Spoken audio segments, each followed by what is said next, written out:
नमस्कार, राष्ट्रबोध से मैं पवन केसवानी।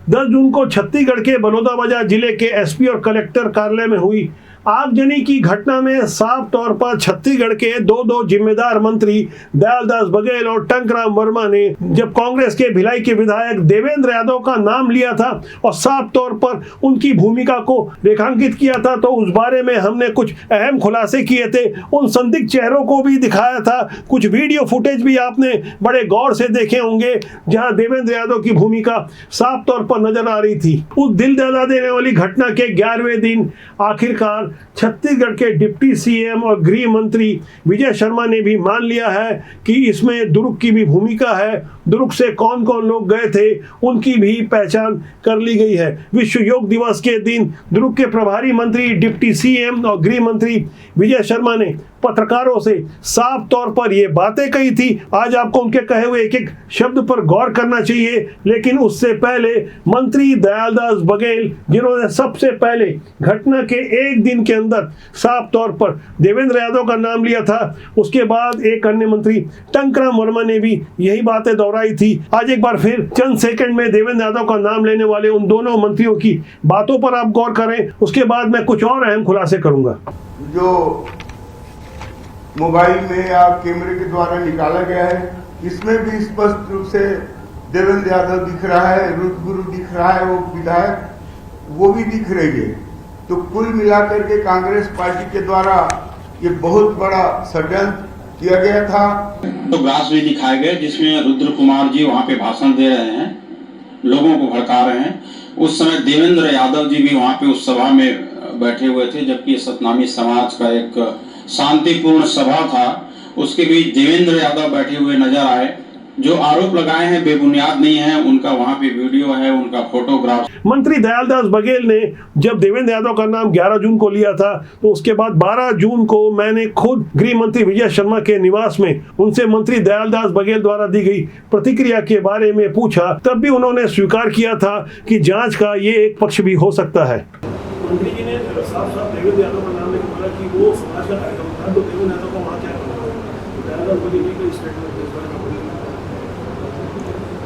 मंत्री जी का प्रेस कॉन्फ्रेंस हुआ था, उसमें उन्होंने कुछ प्रमाण के साथ कुछ बातें कही हैं। वो एक महत्वपूर्ण पड़ाव है इस पूरी जांच का। मैं सोचता हूँ इस पर पूरी जांच करेंगे। 12 जून की इस प्रतिक्रिया के बाद 21 जून को बहुत कुछ बदल चुका था। जहां दुर्ग प्रवास पे आए डिप्टी सीएम अब साफ तौर पर मान रहे थे कि बाहरी तत्व ही नहीं, कौन कौन दुर्ग से गया था, किसने क्या किया, यह पूरा पता है।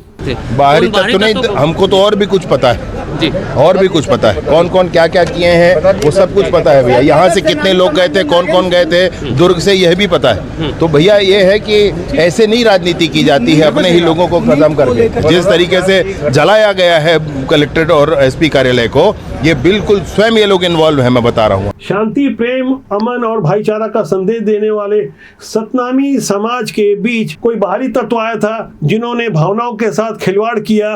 न केवल भावनाओं के साथ खिलवाड़ किया, बल्कि सतनामी समाज के उस कार्यक्रम के साथ गहरी साजिश रची, जिसकी पुष्टि राज्य शासन की ओर से साफ तौर से की जा रही है। फिलहाल जांच जारी है, कई एजेंसियां इसकी जांच कर रही है, समझने की कोशिश की जा रही है। 16 मई को अमर गुफा के पास पवित्र जैत खम को क्षतिग्रस्त पहुंचाने वाले लोग कौन थे, जिसके बाद 10 जून को हिंसा का जो तांडव हुआ, जो दंगा फसाद किया गया, कहां से पेट्रोल बम लाए गए, कहां से हथियार इकट्ठा किए गए, आखिर कौन था वो जो फंडिंग कर रहा था। आखिर इस हिंसा में भीम आर्मी, भीम सेना, भीम क्रांतिवीर जैसे तमाम ऐसे बाहरी संगठन, उनकी क्या भूमिका थी। फिलहाल 150 से ज्यादा गिरफ्तारियां हो चुकी है, 200 से ज्यादा लोगों की तलाश जारी है।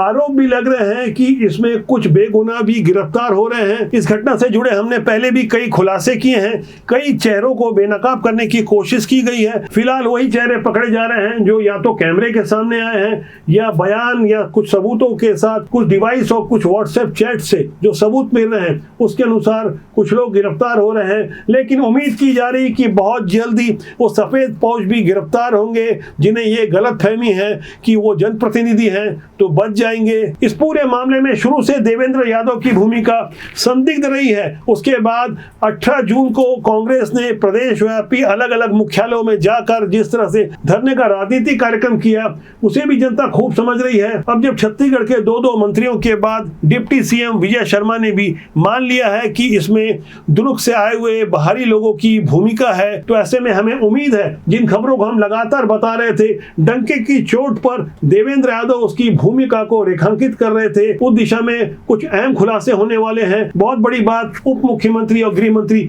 विजय शर्मा ने की है। लेकिन यह प्रश्न खड़ा होता है कि आखिर डिप्टी सीएम ने नाम क्यों नहीं लिया, जैसे कि 2 अन्य मंत्रियों ने नाम लिया था। तो इस बारे में हमें जो जानकारी मिली है उसके अनुसार अभी जांच की प्रक्रिया चल रही है, न्यायिक जांच हो रही है। जिस समय सबसे पहले मंत्री दयालदास बघेल का बयान आया था, उस समय परिस्थितियां और थी। फिलहाल नामों का भी खुलासा होगा। हमें उम्मीद है कि हम सबसे पहले वो जानकारी देंगे जिसके माध्यम से छत्तीसगढ़ की शांत फिजा में जहर घोलने का काम हो रहा था। शांति और अमन भाईचारे का संदेश देने वाले सतनामी समाज की छवि के विपरीत जाकर कोई गहरी साजिश रच रहा था। उस बारे में बहुत जल्दी कुछ बहुत बड़ा खुलासा होगा। एक तरफ दुर्ग में गृह मंत्री कुछ गहरी बातें कह रहे थे, दूसरी तरफ रायपुर की सड़कों पर उत्पात मचाया जा रहा था, किसी मॉब लिंचिंग का जिक्र किया जा रहा था। मीडिया का एक वर्ग उसे मॉब लिंचिंग मानता है, लेकिन यह हैरान करने वाली बात यह है कि छत्तीसगढ़ में जब भुवनेश्वर साहू की हत्या 8 अप्रैल 2023 को हुई थी, जिहादी मानसिकता की उन्मादी भीड़ ने जब भुवनेश्वर साहू की हत्या की थी, तब मॉब लिंचिंग शब्द का इस्तेमाल नहीं किया गया। जब मैंने ग्राउंड रिपोर्टिंग की थी, तब मृतक भुवनेश्वर साहू के पिता और भाई ने भी इस बात को स्वीकार किया था कि किस तरह बेदर्दी के साथ भुवनेश्वर साहू की मॉब लिंचिंग ही हुई थी। फिलहाल जब मैं बात रायपुर की कह रहा हूं, तो दरअसल ये मामला रायपुर के आरंग इलाके का है, जहां बलौदा बाजार वाली घटना के 3 दिन पहले 3 मुस्लिम युवकों को अज्ञात लोगों ने मार दिया था, जिनके नाम थे गुड्डू खान, चांद मियां और सद्दाम। जहां चांद मियां की लाश महानदी पुल के नीचे नदी में पाई गई, जबकि लहूलुहान गुड्डू की भी मौत इलाज के दौरान हो गई। बाद में सद्दाम की भी मौत हो गई। इन तीनों के बारे में जो जानकारी निकल कर आ रही है, ये पशु तस्करी कर रहे थे, जिसमें गाय भी शामिल थी। यूपी के सहारनपुर के रहने वाले थे। इन तीनों की मौत संदेहास्पद परिस्थितियों में हुई है, लेकिन तुष्टीकरण की राजनीति करने वाली कांग्रेस के पुराने मुख्यमंत्री भूपेश बघेल ने साफ तौर पर इस घटना में बजरंग दल का हाथ बताया था। लेकिन 21 जून को कई मुस्लिम संगठनों द्वारा जिस तरह का प्रदर्शन किया गया, वहां भी किसी हिंदूवादी संगठन या बजरंग दल का नाम नहीं लिया गया। बावजूद इसके उत्पाती भीड़ ने पुलिस के साथ धक्का मुक्की की। बंजारी वाले बाबा की मजार से आगे सुभाष स्टेडियम के पास जाते वक्त बैरिकेड्स में कैसे हालात थे, इन तस्वीरों को आप एक बार गौर से देखिए। ऐसी उन्मादी भीड़ से निपटने के लिए 3 एएसपी, 4 सीएसपी और 8 थानेदार समेत भारी संख्या में पुलिस फोर्स मौजूद था।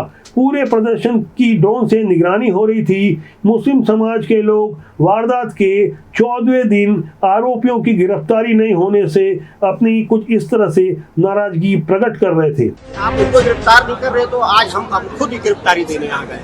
आज 2000 से भी ज्यादा लोग यहाँ पर आए और पुलिस प्रशासन को होश में आने कहा गया है। एक तरफ पुलिस से धक्का मुक्की हो रही थी, दूसरी तरफ इस कार्यक्रम के दौरान भी तिरंगे का इस्तेमाल हो रहा था, धार्मिक नारे लग रहे थे। मरने वाले तीनों यूपी के सहारनपुर के बताए जाते हैं। सीधे तौर पर छत्तीसगढ़ से उनका कोई नाता नहीं था। क्योंकि मरने वाले तीनों मुस्लिम समुदाय के थे, इसलिए मुस्लिम समाज की ओर से ऐसी एकजुटता दिखाई गई, उग्र प्रदर्शन किया गया, पुलिस के साथ धक्का मुक्की कर एक संदेश देने की कोशिश की गई। यहाँ इस घटना को मॉब लिंचिंग बताया गया। मैं जिस सहारनपुर की बात कर रहा हूं, वहां से एक और बड़ी घटना निकल कर आई है। यूपी के सहारनपुर के रहने वाले जावेद ने गौकशी की एक तस्वीर सोशल मीडिया में पोस्ट की है। अपने स्टेटस में बाकायदा हाथ में छुरी पकड़े नीली शर्ट में नजर आ रहा, यही वो जावेद है जो इस वक्त हिमाचल प्रदेश के सिरमौर जिले में आकर नाहन में अपने कपड़े की दुकान चलाता है। 17 जून को बकरीद के दौरान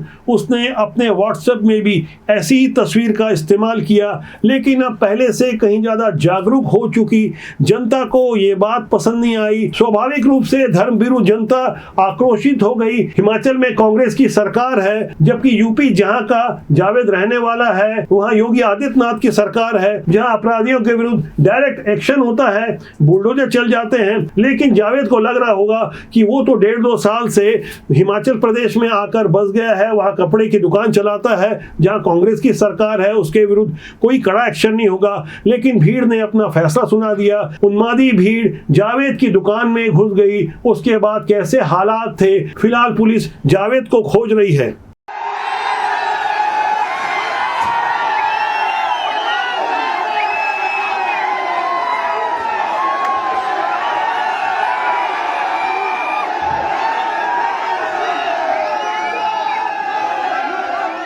जावेद ने ऐसा सब कुछ जान समझकर किया, बावजूद इसके अब कोई धर्मनिरपेक्ष की दुहाई देने वाला व्यक्ति इस बारे में चर्चा नहीं करेगा। जिस तरह की सिलेक्टिव पॉलिटिक्स हो रही है उसे भी जनता खूब समझती है। जानबूझकर जनता की भावना को भड़काने की सजा जावेद को तो देर सवेरे मिल जाएगी। लेकिन यहाँ से एक संदेश निकलकर साफ तौर पर आता है कि बदले हुए भारत में अब जनता रिएक्शन देना भी सीख गई है। चुपचाप सब कुछ बर्दाश्त भी नहीं किया जा सकता। सोशल मीडिया में लोग बड़ा प्रश्न खड़ा कर रहे हैं कि सहारनपुर के रहने वाले जावेद के विरुद्ध यूपी में भी एक्शन होना चाहिए। लोग उम्मीद तो बुलडोजर एक्शन की कर रहे हैं। ऐसे ही हालात में मध्य प्रदेश से भी बुलडोजर एक्शन की एक बड़ी तस्वीर सामने आई है। ये इलाका मध्य प्रदेश के मंडला का है, जिसे आप वीडियो में देख रहे हैं। ये आदिवासी बहुल इलाका है, जहां गौ मांस के व्यापार के खिलाफ बीजेपी की डॉक्टर मोहन यादव की सरकार फौरन एक्शन में आ गई। 11 लोगों के द्वारा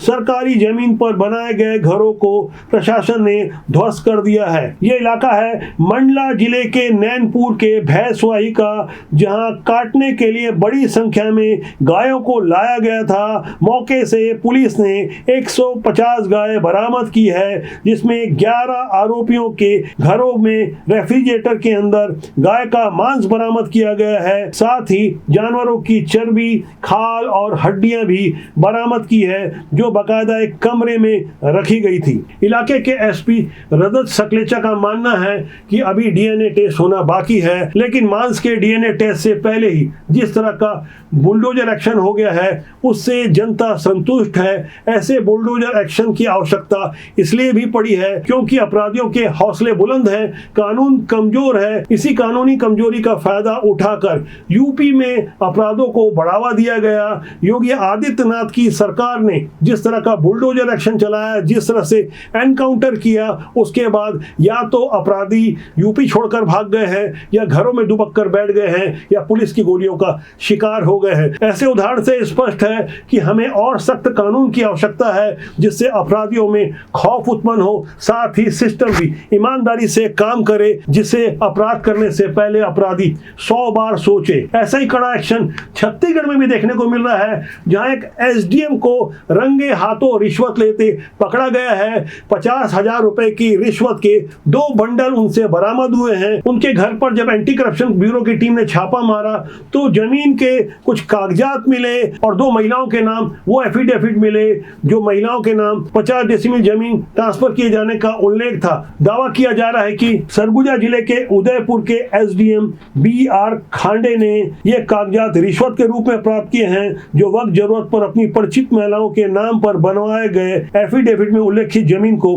अपने नाम पर करवा सके। एसडीएम स्तर के बड़े अधिकारी को रिश्वत लेते गिरफ्तार किए जाने का यह मामला इसलिए भी हैरान करने वाला है क्योंकि छत्तीसगढ़ में इससे पहले इतने बड़े स्तर के अधिकारी के विरुद्ध एक्शन होते नहीं देखा जाता था। उनके साथ 3 अन्य उनके सहयोगियों की गिरफ्तारी हुई है। हम राजभोग के जनमन से कन्हाई राम नामक उस ग्रामीण को सैल्यूट करते हैं जिन्होंने एसडीएम को रंगे हाथों पकड़वाया। वक्त जरूरत इस बात की है कि सफेद पोस्ट नेता और अधिकारी जो जनता के साथ बेईमानी करते हैं, भ्रष्टाचार करते हैं, उनके विरुद्ध जनता को एक्शन लेना होगा, क्योंकि सिस्टम में बैठे हुए लोग प्रायः इतनी ईमानदारी से पेश नहीं आते। राजबोध का जनमंच आपको कैसा लगा, इस बारे में कमेंट सेक्शन में लिखिएगा। राजबोध लगातार जनता की आवाज बनकर जन सरोकारों से जुड़े हुए मुद्दों को लगातार उठाता रहा है। राष्ट्रबोध का सूत्र वाक्य है, राष्ट्रहित सर्वोपरि। देश, समाज और राजनीति से जुड़ी तमाम उन बातों को हम हम रखते हैं जिनका सीधा सरोकार होता है आपसे। तो आज के अंक इतना ही। मेरा आपसे आग्रह है कि आप चैनल को देखें, लाइक करें, शेयर करें,